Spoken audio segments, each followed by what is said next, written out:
जय गुरु जी, जय गुरु जी संगत जी। आज फिर से एक बहुत अच्छा दिन है हमारे जैक्सनवेल संगत के लिए। हम लोग आज से गुरु जी की not Shri Shiv Mahapuran but light of divinity पढ़ने जा रहे हैं। ये किताब किसी ने मुझे 2 साल पहले गिफ्ट की थी। सोचा भी नहीं था मैंने कि कितनी वैल्यू है उस टाइम पे, और जैसे जैसे गुरुजी से कनेक्शन बढ़ता गया इसकी वैल्यू पता चलती गई।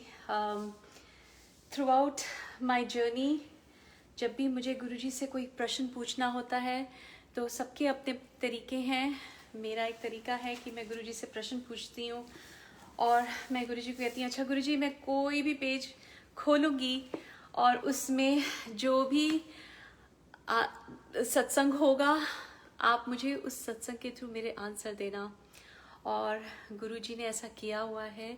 जब भी मेरे को कोई ऐसा प्रश्न आया लाइफ में that I needed to know, Guruji has always answered my question. But that is my little personal satsang. But Sangat ji, आज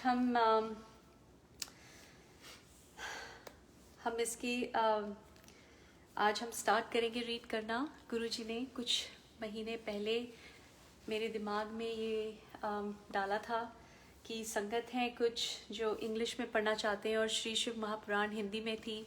सो आई ऑलवेज फेल्ट कि वो संगत रह गई जिनको पढ़ना था but they didn't know how to read Hindi.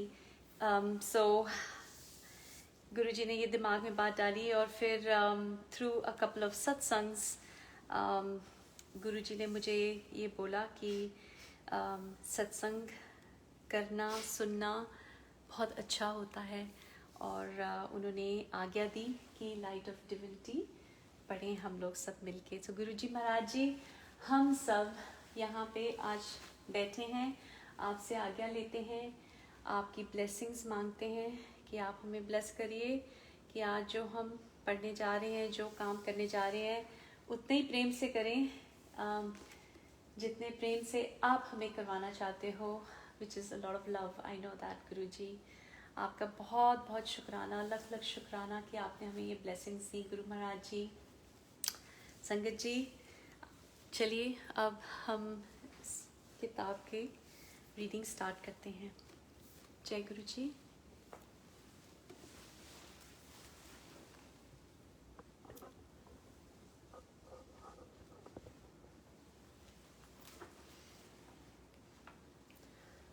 Light of Divinity.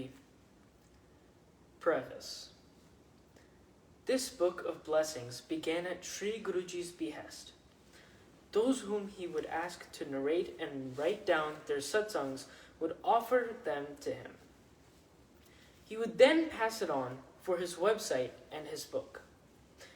In 2006, no one did not know the reason for this exercise.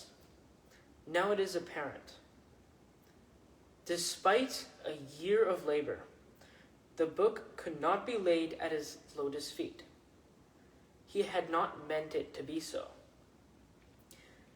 These are not just cherished and unique memories. These are experiences in and of faith. They are the finest movements of love towards the divine. They embody the ever-living spirit. They are sacrosanct. May they bring his blessings into your lives wherever you read them.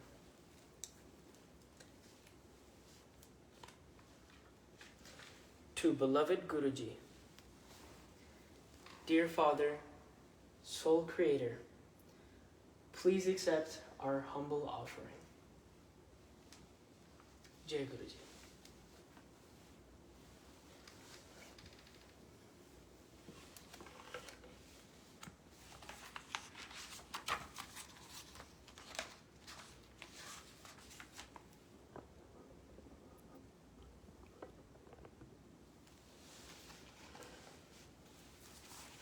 अव्वल अल्लाह नूर उपाय, कुदरत के सब बंदे, एक नूर से सब उपजाए, कौन भले कौन मंदे. Shri Guru Simran. Our motherland has been blessed with the presence of Mahapurushas, who have since millennia been the helmsmen of its destiny. It is to them, in their sheer power to invoke, nurture, and protect dharma, that the country owes its survival. It is to them that we owe the sustenance of our faith and the nurturing of our unique, all-embracing ethos. These immortal sons of God have been the teachers of this country since a past unknown to historians and only allegorically represented in myths. India, with its great brood of men and women, has sat patiently before the seat of the Mahapurushas and listened. And what it listened to has been given unstintingly to all lands, to all men. For India is beloved of the saints. Its streams, its hills, its placid plains, its icy peaks speak of a yearning for the divine. That is its lifeblood, its line of fate. And the divine has often answered the call and descended to the humble abode of man. Within our era, GuruJi was the embodiment of the divine. He was the Mahapurush of our age. He came to uplift humanity out of the morass of materialism. He came to guide it to its righteous duty. He came to lessen the sorrow of man, to show him his true image, to teach him the forgotten art of love and of sharing. He came to revive dharma and to replant it in more conducive surroundings. He said that he was an evolution of divine light. He was not a body, a personality. For him, these were, so to say, the bodily dresses of existence. He was the blooming flower, and the devotees were the humming bees coming for divine nectar. They were drawn and they fell in love with him, and he taught them love, renunciation, and wisdom, the very virtues on which India stands. These are no words to describe or evoke a Mahapurush like GuruJi. For words cannot capture the infinite. Like signposts, they can only indicate the way and help the traveler along. They are merely, with the blessings of GuruJi, catalysts. They are not him. And therefore, they should be taken as tools and discarded once they have been made use of. He was known to all of us by a common noun that is perhaps the most common in a land of faith, GuruJi. Yet, this Vedic word contained a vast hoard of meaning and energy. If a disciple ever made so bold as to ask him what his name was, he would always say that Mahapurushas have no name. And with this statement, he told us who he was, an ambassador of God, the king of all the worlds, nay, him himself. For the Guru is God. The Guru knows no one else but God. The Guru has no separate identity from that of God. It is now said that he attained Mahasamadhi on 31st May 2007, and we believe it because we had begun to know him as a body and a personality. We had become attached to him.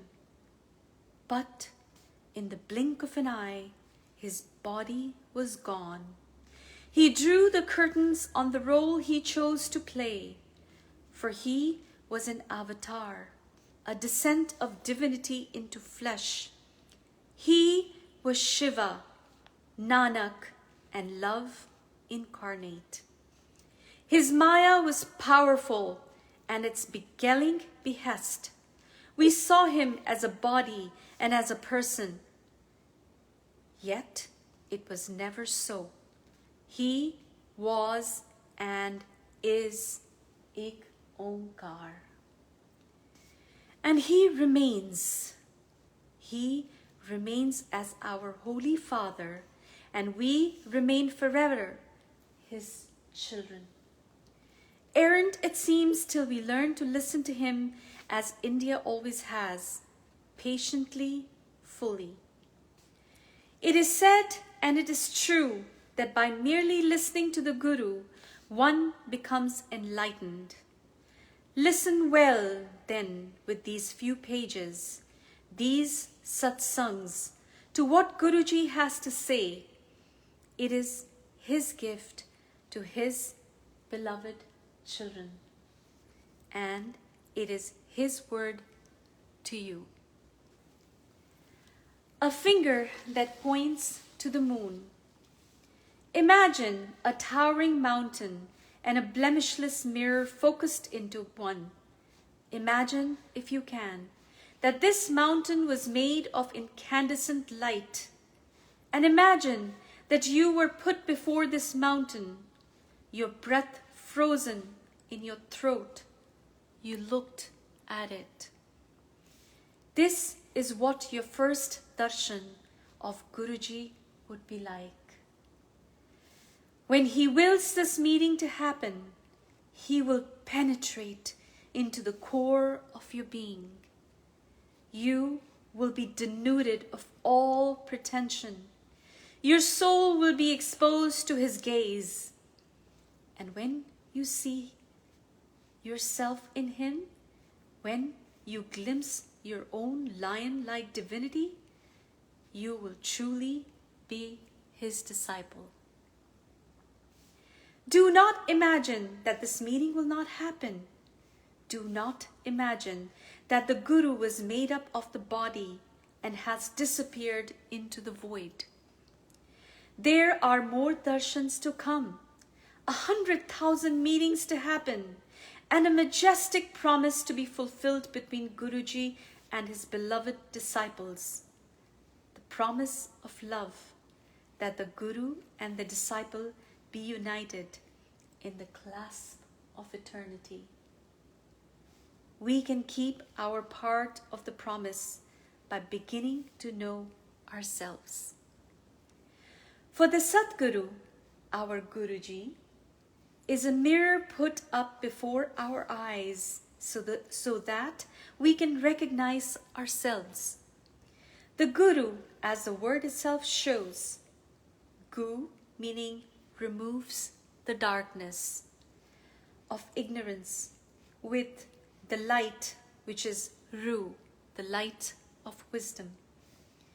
In this nation's sacred tradition, the Guru is put up on a pedestal, even higher than of gods.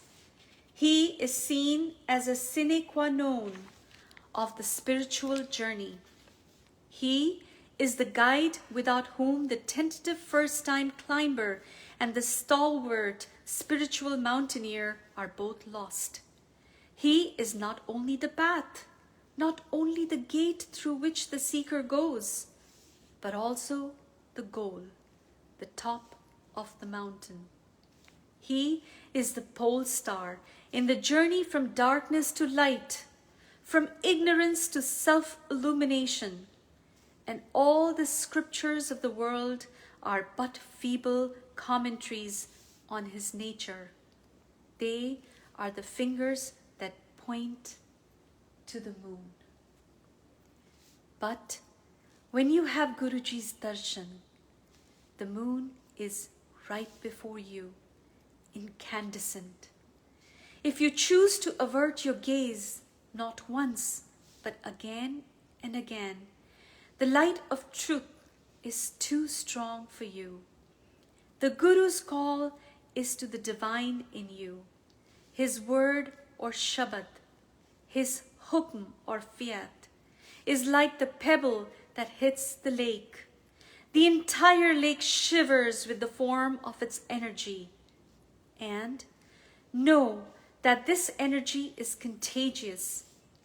It is inescapable.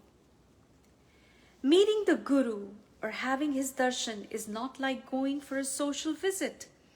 It is like going to war, knowing you are going to lose.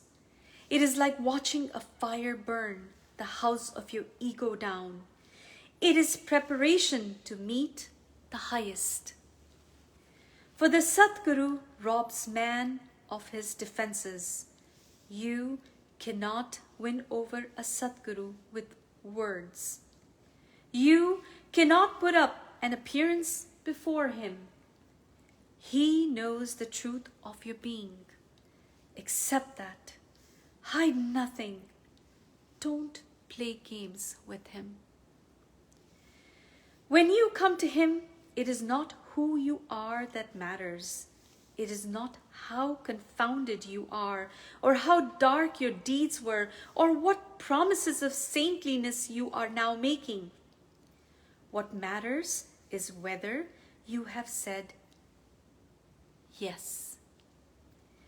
That yes is the first, most firm footstep on the spiritual journey. That yes brings innumerable gifts. That yes clasps you to the Guru's being with the force that even death cannot sunder. That yes brings the Guru's entire clemency, his grace to you. And that yes is perhaps the disciple's only task. The rest of the journey is a reaffirmation, footstep by footstep of the first step. That yes is the miracle, the rest are the miraculous details. An ancient prayer invokes the Guru as Brahma, Vishnu and Shiva. Gurur Brahma, Gurur Vishnu, Gurur Devo Maheshwara, Guru Sakshat Parbrahm, Tasmai Shri Guruve Namah. The Holy Trinity of Gods for the Guru's being is limitless.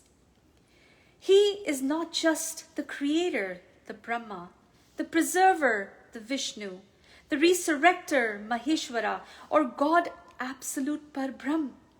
He is all creation himself. He is the thousand-eyed, thousand-limbed, thousand-mouthed God.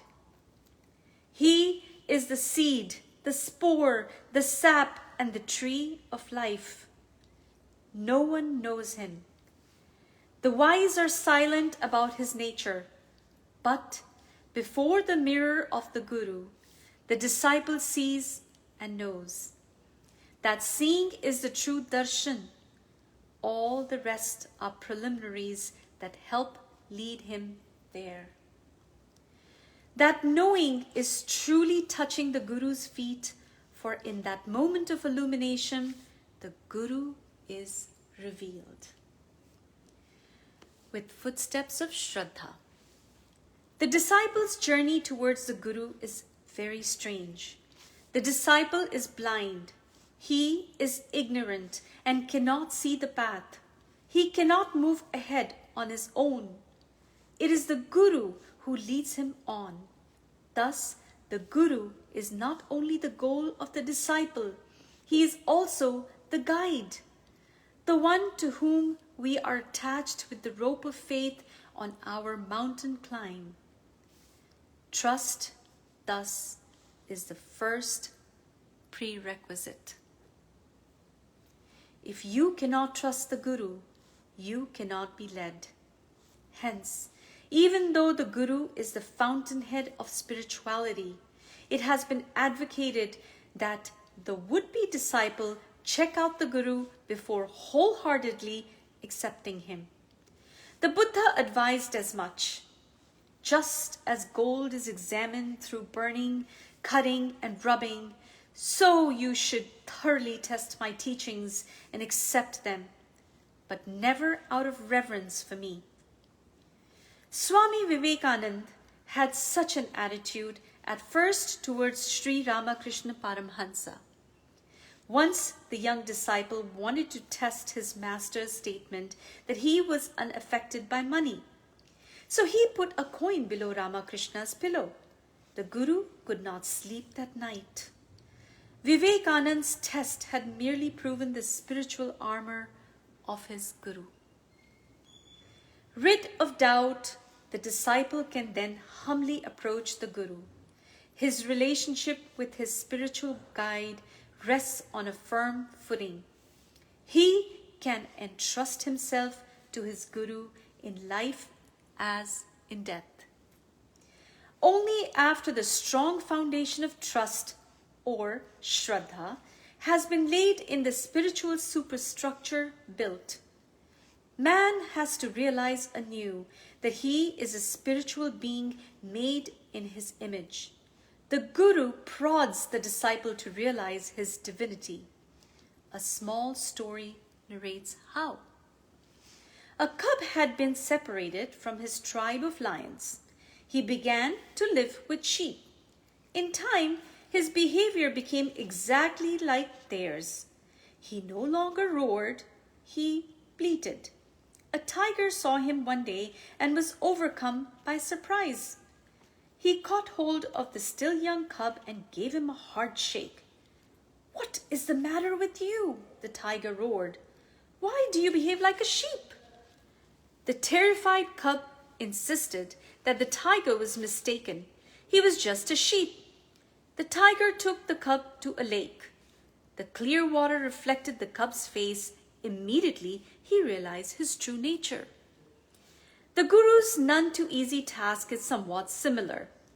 He demolishes the apparatus on which our mistaken identity rests.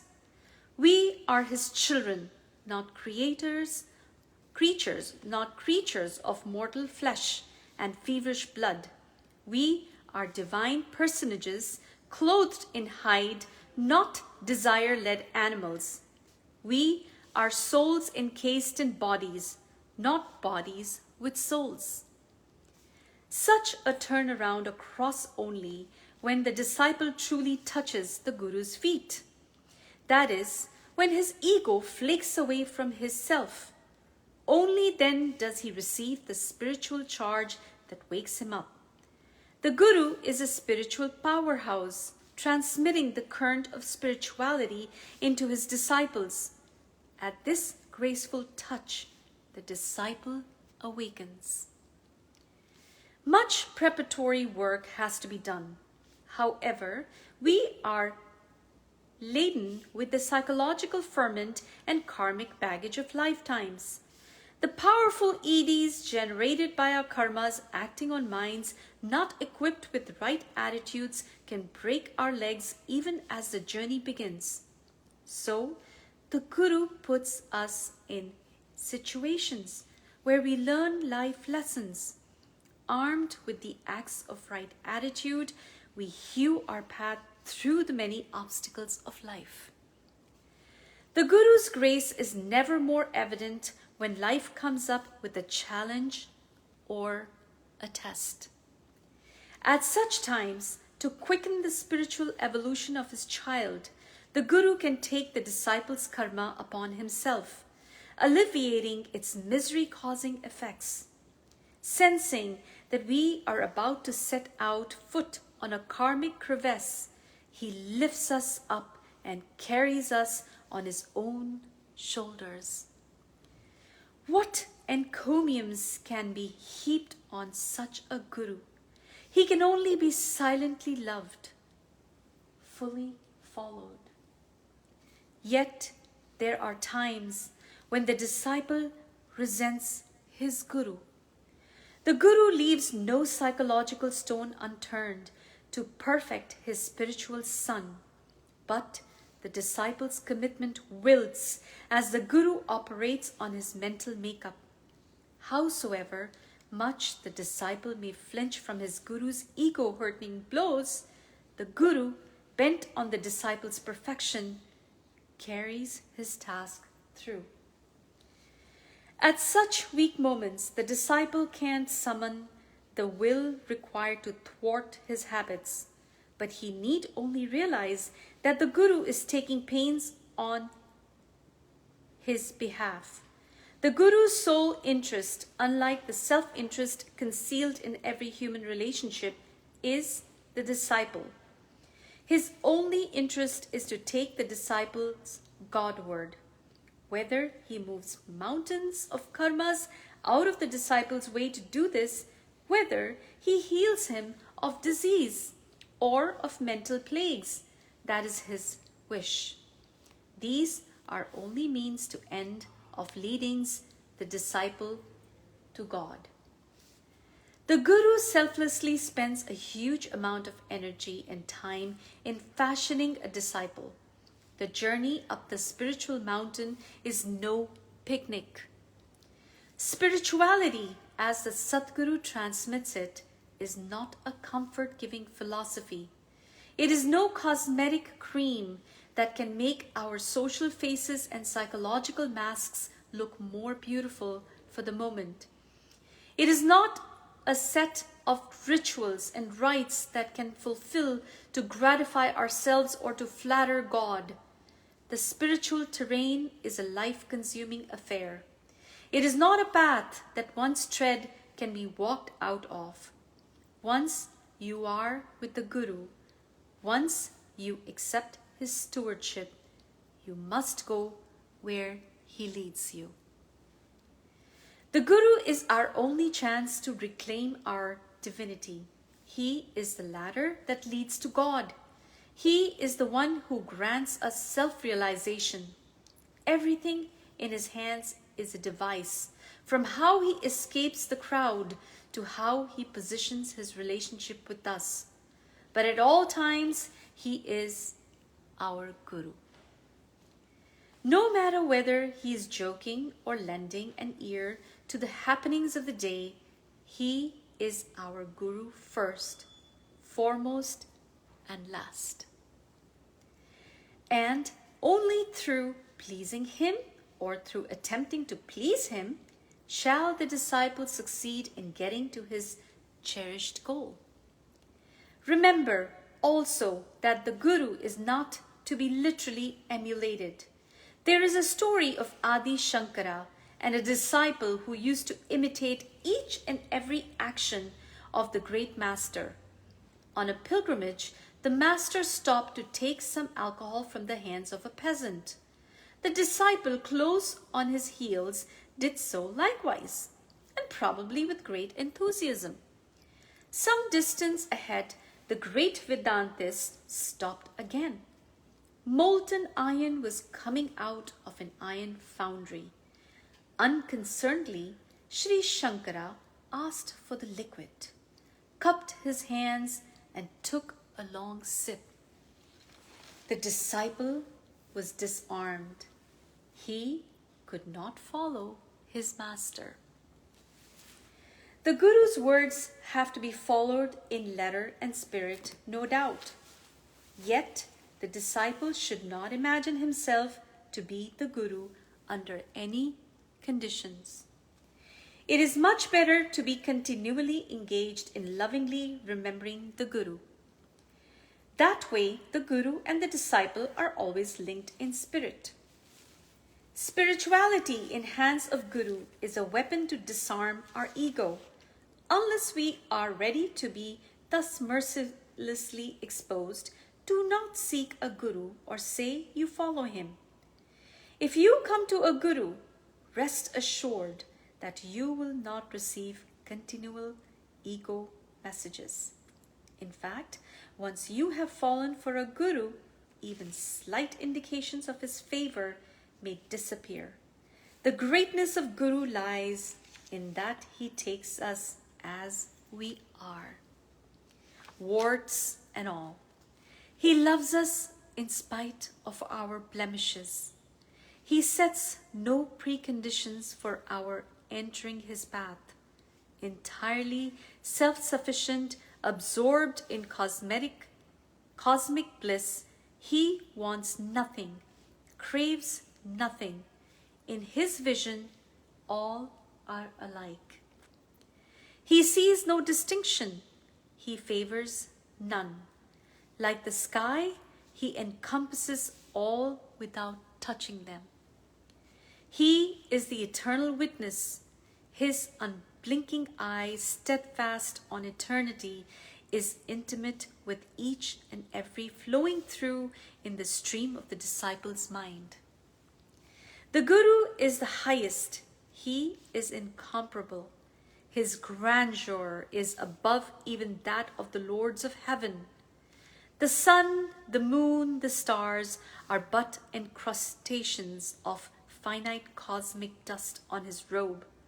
The Holy Trinity, the countless gods and goddesses, the yogic powers are at his feet, ready to do his bidding. The Guru is God. The Guru is Shiva himself. In the Shiv Purana, Lord Shiva denies Lord Brahma's plea to create beings bound by mortality. He instead vows to descend on earth to remove such beings from the incessant round of births and deaths. He came as GuruJi. In the dust of his feet, what a bliss. May GuruJi have mercy on you and I. May the rain of his mercy fall on our foolish heads. May we, through the very charge of his being, be laid at his feet. Jai GuruJi. Jai Sangat Ji. Shukrana.